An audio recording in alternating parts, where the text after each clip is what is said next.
ડભોઈ તાલુકાના વઢવાણા વિસ્તારમાં કેનાલોની દુર્દશા અને તંત્રની ઉદાસીનતાને પગલે ખેડૂતોમાં ભારે આક્રોશ વ્યાપેલો છે। વઢવાણા તળાવમાંથી નીકળતી 5 અલગ અલગ ઝોનની કેનાલો દ્વારા આસપાસના 22 ગામોને સિંચાઈનું પાણી પૂરું પાડવામાં આવે છે।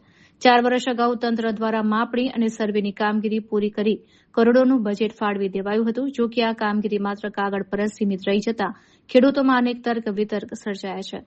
સ્થાનિક ખેડૂતો સવાલ કરી રહ્યા છે કે જો રકમ મંજૂર થઈ ગઈ હોત તો તે પૈસા ક્યાં વપરાયા? શું આ ભ્રષ્ટાચારની ભેટ ચડી ગયા? ઉનાળાની આ સિઝનમાં પાણીની તાતી જરૂરિયાત છે, ત્યારે 22 ગામના ખેડૂતો સિંચાઈ માટે વલખા મારી રહ્યા છે। ખેડૂતોએ ચીમકી ઉચ્ચારી છે કે જો આગામી ચોમાસા પહેલા નવી કેનાલ કે રિપેરિંગનું કામ શરૂ કરવામાં નહીં આવે તો તેઓ ઉગ્ર આંદોલન છેડશે। હવે જોવાનું એ રહેશે કે તંત્ર આ 4 કરોડનો હિસાબ આપી ક્યારે કામ શરૂ કરે છે।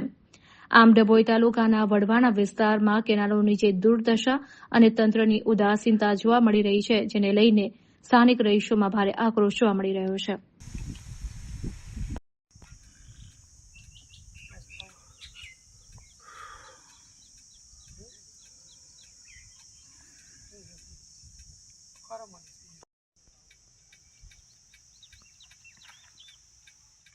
हेलो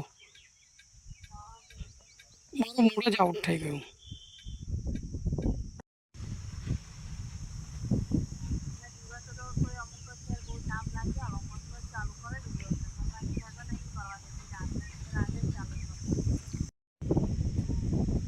એટલે પછી આપણે બંધ કરીએ એટલે તાપ લાગવાનો જ।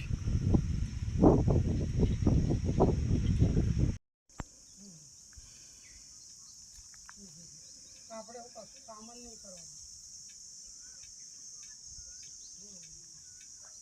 એ તો તારી જોડે